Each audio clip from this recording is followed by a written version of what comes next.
আসসালামু আলাইকুম সবাইরে, আশা করলাম ভালো আছেন। আমি আলহামদুলিল্লাহ ভালো। আমি মোহাম্মদ তারেকুর রহমান, আমার বাড়ি হলো গোয়েনঘাট। তো আল্লাহ শুক্রিয়া, আমি এই বছর কানাডার ভিসা পাইছি। তো আমি জুলাই 2024 ইনটেকো university of Canada West MBA প্রোগ্রামে জয়েন করলাম ইনশাল্লাহ। তো আমি আসলে এই যে পাইছি এটার পিছনে আমার প্রোফাইলটা একটু কঠিন আছিল। 3বারের চেষ্টায় আমি ভিসাটা পাইছি।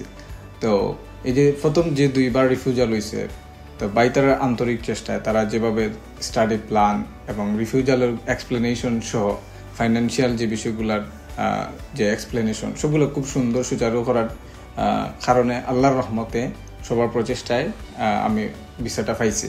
তো আপনারা যারা ভবিষ্যতে এরকম চিন্তা ভাবনা আছে যে বাইরে দেশে পড়তে যাইতে ইচ্ছুক, তারাও ফ্লাইওভার এডুকেশনে লোকে রাখতে পারেন, কারণ তারা খুবই আন্তরিক, শুরু থেকে শেষ পর্যন্ত আমার সর্বোচ্চ দেওয়ার চেষ্টা করছে, যার দরুন আমার এই সাফল্যটা হয়েছে। তো আশা করলাম আপনারাও একটা ভালো সার্ভিস পাইবা। সবাই আমার লাগি দোয়া করবা যাতে আমার বাকি রাস্তা সহজ হয়। সবার লাগি দোয়া রইল। আসসালামু আলাইকুম।